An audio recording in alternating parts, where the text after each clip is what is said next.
l'ESTEM est un établissement d'enseignement supérieur qui est reconnu par l'État. Donc nous avons plusieurs composantes. Donc la composante ingénierie qui forme des Bac plus 5, des élèves ingénieurs dans plusieurs domaines, dans l'informatique, dans le réseau, dans les télécoms, dans le génie civil, etc. Donc ça, c'est la première composante, donc l'ingénierie.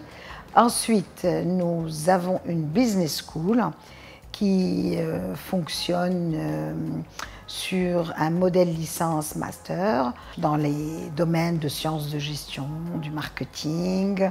L'ESTEM a plusieurs partenaires, notamment dans le domaine de l'ingénierie. Elle a une convention avec l'IMT Télécom Lille, ISABTP, l'Université de Savoie, l'Université de Bretagne occidentale. Nous avons des partenaires aussi en Chine, des nouveaux partenaires en Chine, comme Tongji Management School, qui se trouve à Shanghai, donc qui est très très prestigieuse, et l'Université Northwest University Polytechnique, une nouvelle composante sur laquelle aujourd'hui les projecteurs sont braqués. C'est la filière prépa, la prépa de l'ESTEM, où aujourd'hui 4 de nos admissibles sur HEC Paris, donc 2 ont été définitivement admis ce matin. Donc c'est un résultat formidable. Au Maroc, sur 3 admis à HEC, 2 viennent de l'ESTEM. D'autres sont rentrés à l'ESSEC, l'EDEC, Grenoble. Donc on a vraiment bien intégré cette année. Nous avons aussi intégré admissible sur Centrale. Les résultats de Centrale ne sont pas encore sortis. Et puis les mines. Nous avons été classés l'année dernière 2e mondial sur la filière HEC, ce qui dénote quand même de notre expertise et la qualité de l'encadrement de nos étudiants. L'équipe pédagogique est primordiale, donc c'est, si vous voulez, comme je dis, c'est un match à 3.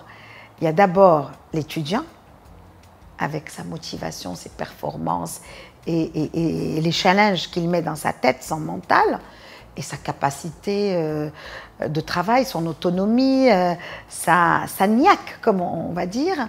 Et puis, il y a le corps enseignant. Le corps enseignant, évidemment, est primordial. Mais à côté de ça, il y a le coaching, l'encadrement de l'équipe administrative.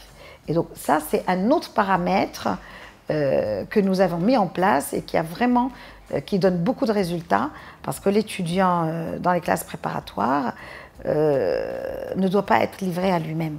C'est un étalon qu'il faut qu'il court, et qu'il faut qu'il arrive vite le premier. Donc voilà un petit peu l'esprit qui règne dans la prépa de l'ESTEM.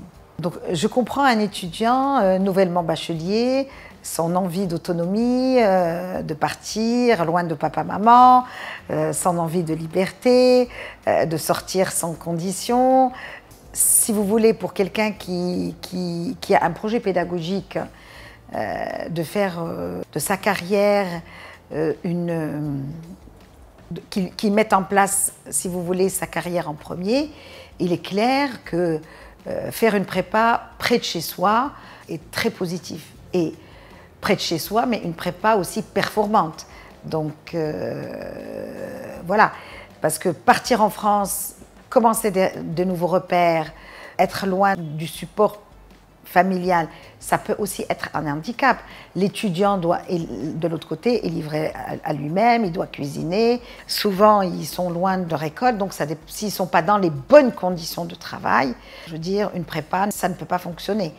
Et être ici proche pour la même qualité, d'ailleurs, voilà, nous avons pu prouver, il n'y a pas que même être à Casablanca, au fond du petit quartier Gautier, il y a une prépa qui ose et qui va et qui ose la meilleure des écoles françaises. Donc pourquoi aller si loin ?